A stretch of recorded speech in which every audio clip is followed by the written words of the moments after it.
అంబేద్కర్ గారు ప్రవచించిన విధంగా బోధించు, సమీకరించు, పోరాడు అనే అంబేద్కర్ తత్వాన్ని పరిపూర్ణంగా ఆకలింపు చేసుకుని లక్షల సంఖ్యలో ప్రజల్ని సమీకరిస్తూ తెలంగాణ రాష్ట్ర ఏర్పాటు ఆవశ్యకతను వారికి విడమర్చి వివరిస్తూ ఎక్కడ తెలంగాణ సమాజానికి ఏ నొప్పి కలిగినా ఏ ఇబ్బంది కలిగినా వారికి అండగా ఉంటూ తెలంగాణ సబ్బండ వర్ణాల కోసం పోరాడిన నాయకుడు కేసీఆర్ గారి నాయకత్వంలో అంబేద్కర్ గారు రాసిన భారత రాజ్యాంగం ఏ స్ఫూర్తి ఏ దిశనైతే ఇచ్చిందో అందులో పొందుపరిచిన ఆర్టికల్ 3 ఆధారంగా సంక్రమించిన ఈ తెలంగాణ రాష్ట్రంలో ఇవాళ నిజంగా కూడా కొన్ని బాధాకరమైన పరిస్థితులు నెలకొని ఉన్నాయి. మొన్ననే పోయిన వారం రాజ్యాంగ దినోత్సవం మనం జరుపుకున్నాం. డాక్టర్ బాబాసాహెబ్ రాసిన రాజ్యాంగాన్ని అమల్లోకి వచ్చిన రోజును రాజ్యాంగ దినోత్సవంగా పోయిన వారం జరుపుకున్నాం. మరి ఈరోజు వారి వర్ధంతి. అంబేద్కర్ గారు రాజ్యాంగంలో 3 ముఖ్యమైన ప్రిన్సిపల్స్ చెప్పారు: ఈక్వాలిటీ, లిబర్టీ, ఫ్రెటర్నిటీ. స్వేచ్ఛ, సమానత్వం, సౌభ్రాతృత్వం. మరి ఈరోజు నిజంగా కూడా తెలంగాణ రాష్ట్రంలో స్వేచ్ఛ అనేది కాంగ్రెస్ ప్రభుత్వం హరిస్తూ ఉన్నది. అంబేద్కర్ బతికున్నప్పుడు అవమానించింది ఇదే కాంగ్రెస్ పార్టీ. అంబేద్కర్ జీవించి ఉన్నప్పుడు అవమానించింది ఇదే కాంగ్రెస్ పార్టీ. అంబేద్కర్ గారు ఈరోజు మన మధ్యన భౌతికంగా లేకపోతే ఈరోజు మళ్ళీ ఒక్కసారి తిరిగి కాంగ్రెస్ ప్రభుత్వం వారిని అవమానిస్తూ ఉన్నది. ప్రపంచంలో ఎక్కడా లేని విధంగా 125 ఫీట్ల 125 అడుగుల నిడివితో బ్రహ్మాండంగా కేసీఆర్ గారు హైదరాబాద్ నడిబొడ్డున హైదరాబాద్లో ఉన్న తెలంగాణ సచివాలయానికి వారి పేరు పెట్టడమే కాదు, తెలంగాణ సచివాలయానికి డాక్టర్ బాబాసాహెబ్ గారి పేరు పెట్టి గౌరవించడమే కాకుండా ఆయన స్ఫూర్తితో నిరంతరం అక్కడ కూర్చునే పాలకులు పరిపాలించాలని ఎల్లవేళలా ఆయన మనకు దిశానిర్దేశం చేసే విధంగా అక్కడికి కొన్ని కేవలం కూతవేటు దూరంలోనే అంబేద్కర్ గారి విగ్రహాన్ని అద్భుతంగా ఏర్పాటు చేశారు. చేయడమే కాకుండా ప్రకాష్ అంబేద్కర్ గారిని కూడా ఆహ్వానించి రాజకీయాలకు అతీతంగా బ్రహ్మాండమైన కార్యక్రమాన్ని నిర్వహించడం జరిగింది. ఈరోజు ఈ ప్రభుత్వాన్ని నేను అడుగుతా ఉన్నాను, ఇవాళ మీరు నిర్బంధిస్తున్నది, అణిచివేస్తున్నది మమ్మల్ని కాదు, భారత రాష్ట్ర సమితి నాయకులను కాదు, మిమ్మల్ని ప్రశ్నిస్తున్న వాళ్ళని కాదు, మీరు నిర్బంధిస్తున్నది ఆ 125 ఫీట్ల ఎత్తున ఈరోజు మొత్తం హైదరాబాద్ను, మొత్తం భారతదేశానికి స్ఫూర్తినిచ్చే విధంగా అక్కడ నిలుచొని ఉన్న మహానుభావుడు అంబేద్కర్ గారిని మీరు నిర్బంధిస్తూ ఉన్నారు. మీకు కోపం ఉంటే మా మీద ఉండవచ్చు, కేసీఆర్ గారి మీద ఉండవచ్చు, భారత రాష్ట్ర సమితి మీద ఉండొచ్చు, మా మీద అక్కసు ఉండొచ్చు. కానీ ఆ అక్కసును ఒక మహానుభావుడు ఏప్రిల్ 14 వారి జయంతి, డిసెంబర్ 6 అంబేద్కర్ గారి వర్ధంతి, మధ్యలో రాజ్యాంగ దినోత్సవం కూడా ఉన్నది. ఈ 3 సందర్భాల్లో కూడా బ్రహ్మాండంగా అక్కడ కార్యక్రమాలు చేయవచ్చు. డాక్టర్ బాబాసాహెబ్ అంబేద్కర్ దగ్గర విగ్రహం దగ్గర ఒక అద్భుతమైన మ్యూజియం కూడా ఏర్పాటు చేసినాం. దాన్ని ఈరోజు వరకు మీరు పట్టించుకోరు. కనీసం తాళాలు కూడా తెరవకుండా గేట్లకు తాళాలు వేసి పెట్టి అపరిశుభ్రంగా ఈరోజు ఆ మహనీయుణ్ణి అవమానించే విధంగా వారిని కూడా నిర్బంధించి పెట్టింది కాంగ్రెస్ పార్టీ అని చెప్పడంలో ఎలాంటి రెండో ఆలోచన కానీ రెండో అభిప్రాయం కానీ మాకు లేనేలేదు. ఇవాళ మహానుభావుడి దగ్గరికి మేము పోతాము అంటే, ప్రజాస్వామికంగా నిరసన చెప్తాము అంటే, మా నాయకుల వ్యక్తిగత స్వేచ్ఛను, మా ప్రజాస్వామిక హక్కును కాలరాస్తున్న ప్రభుత్వానికి నిరసనగా మేము అక్కడికి పోతామంటే 300-400 మంది పోలీసులను పెట్టినారు కదా ముఖ్యమంత్రి గారు. నేను అడుగుతా ఉన్నా, ఆ 300-400 మంది పోలీసులకు మీరు పెట్టిన ఖర్చుతో ఆ ప్రాంగణం మొత్తం పరిశుభ్రం చేయరాదా? అక్కడ బ్రహ్మాండంగా ఈరోజు ఆ మహానుభావుడికి నివాళి అర్పించే కనీస సంస్కారం లేదా నీకు నీ ప్రభుత్వానికి కనీసం ఆ ఇంగితం కూడా లేదా? అందుకే ఈ రాష్ట్ర ప్రభుత్వాన్ని, రేవంత్ రెడ్డిని నేను అనేది ఒకటే, మీరు నిర్బంధిస్తున్నది, స్వేచ్ఛను హరిస్తున్నది మాది కాదు. డాక్టర్ బాబాసాహెబ్ అంబేద్కర్ భారతరత్న ఆయన సామాన్యుడు కాదు, ఒక అసామాన్యుడు. ఈరోజు ప్రపంచవ్యాప్తంగా విశ్వవిఖ్యాత మేధావుల్లో ఒకటిగా గుర్తించబడ్డవాడు. ప్రపంచంలోని గొప్ప విశ్వవిద్యాలయాలు, హార్వర్డు అలాంటి విశ్వవిద్యాలయాలు కూడా అంబేద్కర్ గారిని తలుచుకొని వారి విగ్రహాలు పెట్టుకుని ఇవాళ కూడా కొలుచుకుంటా ఉన్నాయి. ఆక్స్ఫర్డ్లో కూడా వారి విగ్రహం ఉంది. మరి అట్లాంటి అంబేద్కర్ గారి ప్రపంచంలోనే అతిపెద్ద విగ్రహం మన హైదరాబాద్లో ఉంటే, నీ సెక్రటేరియట్కు 4 అడుగుల దూరంలో ఉంటే, నీకు అక్కడికి వెళ్ళి నివాళులు అర్పించే సంస్కారం లేని ఒక కుసంస్కారి నువ్వు అనే మాట కూడా నేను విజ్ఞప్తి చేస్తా ఉన్నాను. అంతేకాదు ఈరోజు భారత రాష్ట్ర సమితి తరపున డాక్టర్ బాబాసాహెబ్ వర్ధంతి రోజు సూటిగా ముఖ్యమంత్రి గారిని కొన్ని ప్రశ్నలు నేను అడగదలుచుకున్నాను. డాక్టర్ బాబాసాహెబ్ అంబేద్కర్ విగ్రహాన్ని 125 ఫీట్ల విగ్రహాన్ని నిర్లక్ష్యం చేయడం వెనుక నీకున్న ఉద్దేశం ఏంది? ఇది ఆయన ఆలోచన విధానాన్ని ఒక రకంగా అవమానించడమా, లేదా నీ కాంగ్రెస్ పార్టీ అధినాయకత్వం పెద్ద నాయకులందరూ ఇక్కడ ఎవరెవరైతే ఉన్నారో అంబేద్కర్ గారు కావచ్చు, లేదా మా తెలంగాణ బిడ్డ పివి నరసింహారావు గారు కావచ్చు, ఎట్లయితే కాంగ్రెస్ అధినాయకత్వం మొదటి నుంచి అవమానాల పాలు చేస్తూ వచ్చిందో మీ పైనుంచి వచ్చిన డైరెక్షన్ హైకమాండ్ నుంచి ఏమైనా ఉన్నదా చెప్పాలి మీరు. లేకపోతే ఆయన ఈ రకంగా అవమానించాల్సిన అవసరం ఏముంది ఆలోచన చేయాలి. అదే మాదిరిగా మీరే అన్నారు కేసీఆర్ గారు దళిత బంధు అనే ఒక విప్లవాత్మకమైన పథకం తెస్తే దళిత బంధు కాదు మేము అంబేద్కర్ అభయహస్తం తెస్తున్నాం అని అంబేద్కర్ గారు పేరు పెట్టే మీరు మీ మేనిఫెస్టోలో ప్రకటించినారు. ఇవాళ సరిగ్గా సంవత్సరం అయింది నీ ప్రభుత్వం వచ్చి. మరి సంవత్సరం తర్వాత అటు దళిత బంధు లేదు, ఇటు అంబేద్కర్ అభయహస్తము లేదు. దళిత బంధు డిమాండ్ చేస్తున్న దళిత సోదరుల మీద కేసులు మాత్రం దండిగా పెడుతున్నారు. ఇదేనా మీరు అంబేద్కర్ గారికి ఇచ్చే నివాళి? ఇదేనా దళితుల పట్ల మీ ప్రభుత్వానికి మీ పార్టీకి ఉన్న ప్రేమ అని నేను ముఖ్యమంత్రిని అడుగుతా ఉన్నాను. అదే మాదిరిగా కేసీఆర్ గారు కేవలం మాటలకు పరిమితం కాలేదు. డాక్టర్ బాబాసాహెబ్ విద్యతోనే వికాసం వస్తుంది, వికాసంతోనే విజ్ఞానం పెరిగి సమాజంలో సమానత్వం వస్తుంది అని నమ్మిన మహానుభావుడు. అందుకే వారి పేరు మీదే doctor Babasaheb Ambedkar overseas scholarship పేరిట వేలాది మంది విద్యార్థులను 7,000 మంది పైచిలుకు విద్యార్థులను తెలంగాణ బిడ్డలను దళిత బహుజన వర్గాలకు సంబంధించిన బిడ్డలను విదేశాలకు పంపింది తెలంగాణ ప్రభుత్వం కేసీఆర్ గారి నాయకత్వంలో. ఇవాళ ఆ పిల్లలు రెండవ ఇన్స్టాల్మెంట్ కూడా రాకుండా మా ప్రభుత్వం మొదటి ఇన్స్టాల్మెంట్ ఇస్తే ఈరోజు రెండవ ఇన్స్టాల్మెంట్ కోసం దేశ విదేశాల్లో అల్లాడుతున్న విషయం మీకు కనీసం తెలుసా నేను అడుగుతా ఉన్నా. వారిని ఎందుకు పట్టించుకోవట్లేదు? విద్యార్థుల ఉన్నత విద్య, విదేశాల్లో వారు అభ్యసిస్తున్న విద్య తెలంగాణ సమాజానికి భారతదేశానికి ఉపయోగపడదా? వారి ఉద్ధరణకు, దళిత ఉద్ధరణకు, బహుజనుల ఉద్ధరణకు ఉపయోగపడదా అని నేను అడుగుతా ఉన్నా.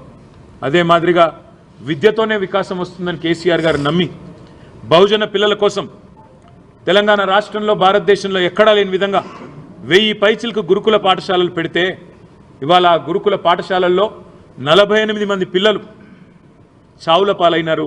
మేము ఆ విద్యార్థులను మా ప్రభుత్వంలో ఉన్నప్పుడు ఎవరెస్ట్ శిఖరాన్ని ఎక్కిస్తే మీరు ఆ పిల్లల్ని పాడెనెక్కిస్తూ ఉన్నారు. మరి మేము ఈ గురుకులాలు బాగుపడాలి, అందులో చదువుతున్న లక్షల మంది పిల్లల భవిష్యత్తు బాగుండాలి అనే ఆలోచనతో ఏర్పాటు చేసిన గురుకులాలను నిర్లక్ష్యం చేయడమే మీరు అంబేద్కర్ గారికి ఇచ్చే నివాళ మేము అడుగుతా ఉన్నాం. మా పిల్లలు, మా బీఆర్ఎస్ విద్యార్థి విభాగం పిల్లలు గురుకుల బాట బట్టి వారం రోజులుగా గురుకులాలు తిరుగుతూ ఉన్నారు. అక్కడ నెలకొని ఉన్న స్థితిగతులు మా బీఆర్ఎస్ విద్యార్థి విభాగం ఆధ్వర్యంలో కనుక్కొని రాష్ట్ర ప్రభుత్వ దృష్టికి రాబోయే శాసనసభ సమావేశాల్లో, శాసన మండలి సమావేశాల్లో తేవాలే, సమాజం దృష్టికి తేవాలే, ప్రభుత్వం మీద ఒత్తిడి పెంచాలే, ప్రధాన ప్రతిపక్షంగా మా పనిచేయాలని మేము ఆ పనిలో నిమగ్నమై ఉన్నాం. మరి ఎందుకు గురుకుల బాటను అడ్డుకుంటున్నది నీ ప్రభుత్వం? పోలీసులతో, అధికారులతో మా ఆర్ఎస్ ప్రవీణ్ కుమార్ గారి మీద కేసు పెట్టించిన నేను అడుగుతా ఉన్నా. మా విద్యార్థి నాయకుల మీద కేసులు పెడతా ఉన్నారని నేను అడుగుతా ఉన్నా. సమాజంలో జరుగుతున్న దోపిడీని అడ్డుకొని మీరు చేస్తున్న అన్యాయాలను ప్రశ్నించినందుకేనా నిన్న మా నాయకులు మొత్తం మా గౌరవ ఎమ్మెల్యేలందరినీ ఎక్కడికక్కడ అరెస్ట్ చేసి దాదాపు 16-17 గంటల పాటు నిర్బంధించడమేనా మీరు అంబేద్కర్ గారికి ఇచ్చే నివాళని మేము అడుగుతా ఉన్నాం. ఇవాళ చివరిగా నేను ఈ కాంగ్రెస్ పార్టీని అడిగేది ఒకటే. ఇప్పుడే పెద్దలు మన్సూనాచారి గారు చెప్పినట్టు రాజ్యాంగ రక్షకుడిగా పోజులు కొట్టే రాహుల్ గాంధీ నీకు ఉత్తరప్రదేశ్లోకి రానియకపోతేనేమో ఉక్రోషం వస్తున్నది. నేను ఉత్తరప్రదేశ్లో నిన్ను పర్యటించనీయకపోతే నేను ప్రతిపక్ష నాయకుడిని నన్నెందుకు తిరగనీయరు అంటున్నావు. మరి మేము ప్రజలెన్నుకున్న నాయకులం కాదా? మేము ప్రజాప్రతినిధులం కాదా? మా మధుసూదనాచారి గారు శాసన మండలిలో ప్రతిపక్ష నాయకుడు కాదా? నీకే హోదా అయితే పార్లమెంట్లో ఉన్నదో మా మధుసూదనాచారి గారికి తెలంగాణలో అదే హోదా లేదా? మరి ఎందుకు ఇక్కడ గొంతు నొక్కుతున్నది నీ కాంగ్రెస్ ప్రభుత్వం? కొడంగల్ దళిత బిడ్డలు, కొడంగల్ గిరిజన బిడ్డలు ఎక్కడున్నావయ్యా రాహుల్ గాంధీ? నువ్వెందుకు వస్తలేవు మా దగ్గరికి? నీ ముఖ్యమంత్రి మా భూములు గుంజుకుంటుంటే, మా వాళ్ళను జైల్లో పెడితే, అర్ధరాత్రి మా ఇంటి మీద తలుపులు పలగొట్టి దాడి చేస్తుంటే ఎక్కడ ఉన్నావని చెప్పి ఢిల్లీకి వచ్చి ఆక్రోశించినా ఇక్కడికి వస్తలేవు కదా రాహుల్ గాంధీ గారు? ఇదేనా మీరు చెప్పే స్వేచ్ఛ, సమానత్వం, సౌభ్రాతృత్వం? ఇదేనా మీరు మాట్లాడే రాజ్యాంగ రక్షణ అని రాహుల్ గాంధీ గారిని కూడా అడుగుతా ఉన్నా. దయచేసి చెప్పేదొకటి చేసేదొకటి అన్నట్టు కాకుండా డాక్టర్ బాబాసాహెబ్ రచించిన రాజ్యాంగం మీద కనీస జ్ఞానం, కనీస మర్యాద ఉన్నా రాహుల్ గాంధీ గారు ఇకనైనా నీ కాంగ్రెస్ పార్టీకి కాంగ్రెస్ ప్రభుత్వానికి హితోపదేశం చేయి, వారికి చెప్పు ఈ వ్యక్తిగత దాడులు, వ్యక్తిత్వ హననాలు, రాష్ట్రంలోని బలహీన వర్గాల మీద జరుగుతున్న జులుం ఏదైతే ఉన్నదో ఈ విషయంలో నీ ముఖ్యమంత్రికి సద్బుద్ధిని ప్రసాదించే విధంగా ఆ అంబేద్కర్ గారి సాక్షిగా, అంబేద్కర్ గారి వర్ధంతి సాక్షిగా ఖచ్చితంగా ఆదేశాలు ఇవ్వాలని కోరుతూ, మరి ఇవాళ మమ్మల్ని పోనీయకుండా మేము పోదామనుకున్నాం ఆ 125 అడుగుల నిడివి ఉన్న డాక్టర్ బాబాసాహెబ్ విగ్రహం దగ్గర పోయి అవసరమైతే స్వయంగా మేమే చీపుర్లు బట్టి, ఈ ముఖ్యమంత్రి పట్టించుకుంటలేడు, ఈ ప్రభుత్వం పట్టించుకుంటలేదు, మేమే శుభ్రం చేద్దాం చీపుర్లు బట్టని మేము బయలుదేరుతుంటే మా అందరి ఇళ్ల ముంగట పోలీసులు, మా ఎమ్మెల్యేలు, మా నాయకులందరూ హౌస్ అరెస్ట్. ఇంతకంటే దౌర్భాగ్యం ఇంకోటి ఉంటుందా? నువ్వు పరిశుభ్రం చేయవు, నువ్వు పట్టించుకోవు, మమ్మల్ని ఈరోజు ఇక్కడ హౌస్ అరెస్ట్ చేస్తా ఉన్నావు. మా తెలంగాణ భవన్, మా పార్టీ కేంద్ర కార్యాలయం, ఇక్కడ అంబేద్కర్ గారి వర్ధంతి కార్యక్రమం చేసుకుంటామంటే ఇలా మీరు బయటికి పోయి చూడొచ్చు. గేటు ముందా ఈరోజు దాదాపు ఒక 100 మంది పోలీసులు ఉన్నారు. ఇదేనా ఇందిరమ్మ రాజ్యం అంటే? మీరు చెప్పిన ఇందిరమ్మ రాజ్యం ఇదేనా? ఎమర్జెన్సీ రోజులను తలపించే విధంగా ఎక్కడికక్కడ పోలీసులతో గొంతు నొక్కే ప్రయత్నం చేయడమే మీరు చెప్పిన ఇందిరమ్మ రాజ్యమా అని నేను అడుగుతా ఉన్నా. చివరిగా ఈ రాష్ట్ర ప్రభుత్వానికి చెప్పేది ఒకటే, కేసులు ఎన్నైనా పెట్టుకోండి, ఏం చేసుకుంటారో చేసుకోండి, మా నాయకుల మీద మీరు ఏం చేసినా పర్వాలేదు, కానీ 9వ తారీఖు నుండి ప్రారంభమయ్యే శాసనసభ సమావేశాల్లో, శాసన మండలి సమావేశాల్లో తప్పకుండా మీ ప్రభుత్వం యొక్క నిర్వాకాన్ని, సంవత్సరం పూర్తయిన తర్వాత మీ రాష్ట్ర ప్రజలకు చేస్తున్న అన్యాయాన్ని ఎలుగెత్తి కొట్లాడుతూనే ఉంటాం, ప్రశ్నిస్తూనే ఉంటాం, పోరాడుతూనే ఉంటాం. వెనక్కి తగ్గే ముచ్చటనే లేదనే మాట మళ్ళొక్కసారి తెలియజేస్తూ మీ అందరికీ ధన్యవాదాలు. రేవంత్ రెడ్డి మాట్లాడుతూ కేటీఆర్, హరీష్ ఇష్టం వచ్చినట్టు మాట్లాడుతున్నారు, కేటీఆర్ బుద్ధి చెప్పాలి, ఇంటికి పెద్ద కాదు పార్టీకి కూడా పెద్ద బుద్ధి చెప్పాలని చెప్పేసి అంటున్నారు. ఈ కామెంట్ రేవంత్ రెడ్డి మాట్లాడిన మాటలు సంవత్సర కాలంగా రాష్ట్ర ప్రజలందరూ చూస్తూ ఉన్నారు.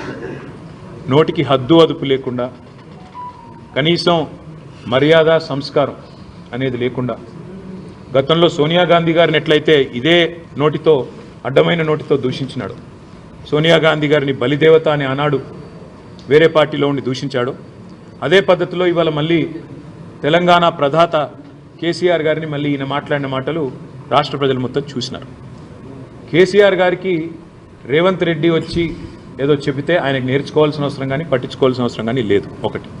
రెండవ మాట నేను వారికి గుర్తు చేసేది, మర్యాద అనేది ఇచ్చి పుచ్చుకుంటే బాగుంటుంది. మర్యాద ఒకరు అడుక్కుంటే రాదు. నాకు మర్యాద ఇవ్వండి, నా కుర్చీకి మర్యాద ఇవ్వండి అంటే అడుక్కుంటే రాదు. మూడో మాట చివరిగా నేను చెప్పేది, రేవంత్ రెడ్డికి నేనే చెప్తా ఉన్నా సూటిగా, నేను పార్టీ కార్యనిర్వాహక అధ్యక్షుడిగా చెప్తా ఉన్నా, నీ నోరు మారితే, నీ మాట మారితే, నువ్వు కేసీఆర్ గారిని గౌరవిస్తే తప్పకుండా నీ పదవిని గౌరవిస్తాం, తప్పకుండా ముఖ్యమంత్రి స్థాయిని గౌరవిస్తాం. కానీ నీ కారు కూతలు మానకపోతే కుక్క కాటుకు చెప్పు దెబ్బ అన్నట్టు నువ్వు ఒక మాట మాట్లాడితే 10 మాటలు మేము కూడా మాట్లాడతాం. నువ్వేం చేసుకున్నా సరే, నువ్వెన్ని కేసులు పెట్టుకున్నా సరే మేము వెనక్కి తగ్గం. ఇక చివరిగా ఇంకొక మాట కూడా మీడియా మిత్రులతో నా విజ్ఞప్తి, నా ప్రార్థన, మేము ప్రభుత్వాన్ని ఈ శాసనసభ సమావేశాల్లో స్పష్టంగా అడుగుతున్నాం. మేము అడగబోయే ప్రశ్నలు ప్రజలకు సంబంధించిన ప్రశ్నలు అడుగుతాం. మాకు వ్యక్తిగతంగా మా మీద కేసులు పెట్టినా వాటిని మేము పట్టించుకోం, వ్యక్తిగతంగా మా ఇండ్ల ముంగట 100 మంది పోలీసులను పెట్టినా పట్టించుకోం. లగచర్ల గురించి అడుగుతాం, గురుకులాల పరిస్థితుల, అధ్వాన పరిస్థితుల గురించి అడుగుతాం, నిలదీస్తాం. అదేవిధంగా రాష్ట్ర వ్యాప్తంగా ఈరోజు నెలకొని ఉన్న వ్యవసాయ సంక్షోభం గురించి తప్పకుండా అడుగుతాం. ఈ ప్రభుత్వ నిర్వాకం వల్ల ఆటో డ్రైవర్లు ఆత్మహత్యలు చేసుకుంటున్న వైనాన్ని తప్పకుండా గుర్తు చేస్తాం, నిలదీస్తాం. 420 హామీలు ఏదైతే ఈ ప్రభుత్వం ఇచ్చి గద్దెనెక్కి సంవత్సరం గడిచినా కూడా అమలు చేయట్లేదో వాటి విషయంలో ప్రశ్నిస్తాం. రాష్ట్రంలో నేతన్నలు ఆత్మహత్యలు చేసుకుంటున్న వైనాన్ని ప్రస్తావిస్తాం. ప్రతి ప్రజా సమస్యని స్పృశిస్తూ తప్పకుండా మేము డిమాండ్ చేస్తున్నాం. శాసనసభ సమావేశాలు కూడా కనీసం నెల రోజులు నడపాలని మేము డిమాండ్ చేస్తున్నాం. ఎందుకంటే ఈ నెల రోజుల్లో తప్పకుండా రాష్ట్రంలో ఉన్న ప్రతి సమస్యని మాకు టైం ఇవ్వండి, గొంతు నొక్కకండి. తప్పకుండా ప్రతి సమస్యను ప్రజల తరపున మేము లేవనెత్తుతాం, కొట్లాడతాం. శాసన మండలి, శాసనసభలో మా గొంతును రాష్ట్ర ప్రజల తరపున తప్పకుండా వినిపిస్తామని చెప్పి సందర్భంగా తెలంగాణ తల్లి విగ్రహావిష్కరణ కార్యక్రమానికి కేసీఆర్ గారిని ముఖ్యమంత్రి ఆహ్వానించడం మీడియా ముఖంగా, పొన్నం ప్రభాకర్ గారిని అసలు తెలంగాణ తల్లి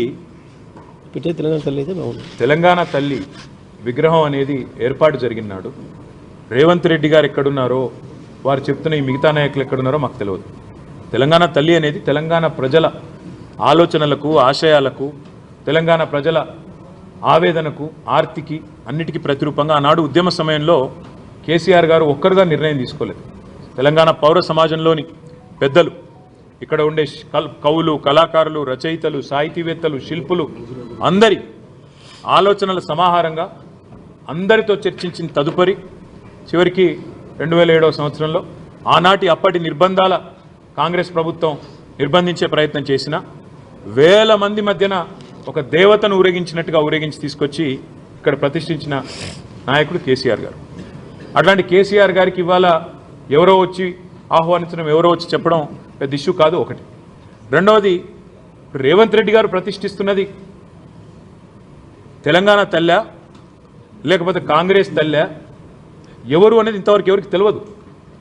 ఎందుకంటే ఆ తల్లికి రూపము ఇష్టం వచ్చినట్టు మార్చి ఇవాళ ముఖ్యమంత్రి పదవి అంటే అదేదో పిచ్చోడి చేతిలో రాయిలాగా, ఆయన సొంత ఇంట్లో ఏదో కార్యక్రమంలాగా ముఖ్యమంత్రి గారు అసలు కనీసం తెలంగాణ సమాజం ముందు తెలంగాణ తల్లి రూపం ఎందుకు మారుస్తున్నారు, మార్చవలసిన అవసరమే ఉంది అంటే ఇక ప్రభుత్వాలను మారిన ప్రతిసారి లోగోలు మారాలి, ప్రభుత్వాలు మారిన ప్రతిసారి నెంబర్ ప్లేట్లు మారాలి, విగ్రహాలు మారాలి, అన్నీ మారాలా? ఇది పద్ధత? ఇప్పుడు అట్లంటే మొన్న దేశపతి శ్రీనివాస్ గారు ఇక్కడే చెప్పినారు, ఇందిరాగాంధీ గారు భరతమాత విగ్రహాన్ని ఆనాడు ఉత్తరప్రదేశ్లో నెలకొల్పినారు. ఆ తర్వాత బీజేపీ పార్టీ వచ్చింది ప్రభుత్వం. మరి వాళ్ళు వచ్చి వెంటనే మార్చేసినారా? భరతమాత రూపు బాగలేదు మార్చేసినారా? తెలుగు తల్లి విగ్రహం ఇక్కడే ఉండేది మన సెక్రటరియట్ ముంగట్నే. తెలుగు తల్లి విగ్రహాన్ని ఈరోజు వెంటనే మార్చేసినారా? ఒక పార్టీ వాళ్ళు పెడితే ఇంకొక పార్టీ వాళ్ళు వచ్చి మార్చాలా? కన్నడ మాత విగ్రహం ఉన్నది మార్చాలా? ఇదేమి కుసంస్కారమైన కురుసబుద్ధి, ఇదేమి జ్ఞానము లేని అజ్ఞానపు ప్రదర్శన, ఇదేమి దరిద్రపు భావదారిద్రపు ఆలోచన విధానం మాకు అర్థం కావట్లేదు. ఎవరి విగ్రహం పెడుతున్నావు? ఎవరి మెప్పు కోసం పెడుతున్నావు? ఎందుకు పెడుతున్నావు? మేము చెప్పింది తెలంగాణ సమాజం ఆశించింది. అమరజ్యోతికి డాక్టర్ బాబాసాహెబ్ అంబేద్కర్ పేరిట పెట్టుకున్న సచివాలయానికి మధ్యలో నడిబొడ్డున బ్రహ్మాండంగా ప్రజలందరూ ప్రణమిల్లే విధంగా తెలంగాణ తల్లి ఉండాలని మేము వాంఛించినాం, కోరుకున్నాం. అట్లే జరగాలని కోరుకున్నాం. తెలంగాణ తల్లి పెట్టాల్సిన కాడ నువ్వు రాహుల్ గాంధీ తండ్రి బొమ్మ పెట్టినావు. అందుకే నేను రేవంత్ రెడ్డికి చెప్పేది ఒకటే, 4 ఏళ్ల తర్వాత వచ్చేది ఖచ్చితంగా మళ్ళీ బీఆర్ఎస్ ప్రభుత్వమే. ఈరోజు నువ్వు రాహుల్ గాంధీ తండ్రి విగ్రహం ఎక్కడైతే పెట్టినావో అక్కడ ఖచ్చితంగా తెలంగాణ తల్లి ఏ రూపంలో ఉండాలనో ఆ రూపంలోనే ఉంటుంది. నువ్వు ఏదో ఒకటి కాంగ్రెస్ తల్లిని పెట్టి అదే తెలంగాణ తల్లి అని చెప్పి నీ ఇష్టం వచ్చినట్టు నేను చరిత్రను వక్రీకరిస్తాను, మారుస్తానంటే రావెల్ల వెంకటరామారావు గారు, మహాకవి దాశరథి గారు, వారందరూ కలలు గన్న తెలంగాణ సమాజం ఈరోజు ప్రస్తుతిస్తున్న తెలంగాణ తల్లి వేల విగ్రహాలు ఉన్నాయి తెలంగాణ రాష్ట్ర వ్యాప్తంగా. 1 కాదు 2 కాదు. ఉద్యమంలో ప్రజలే పెట్టుకున్నారు, టీఆర్ఎస్ పెట్టలేదు. ప్రజలే ఎక్కడికక్కడ పెట్టుకున్నారు. కాబట్టి అట్లాంటి తెలంగాణ తల్లి విగ్రహాన్ని రూపు మారుస్తాను, తెలంగాణ చరిత్ర రూపుమాపుతా అని ముఖ్యమంత్రి అనుకుంటే ఆయన అవివేకి, అజ్ఞాని అని మళ్ళొకసారి రుజువైతుంది తప్ప మాకు పోయేదేం లేదు. 4 ఏళ్ల తర్వాత బరాబర్ వస్తాం.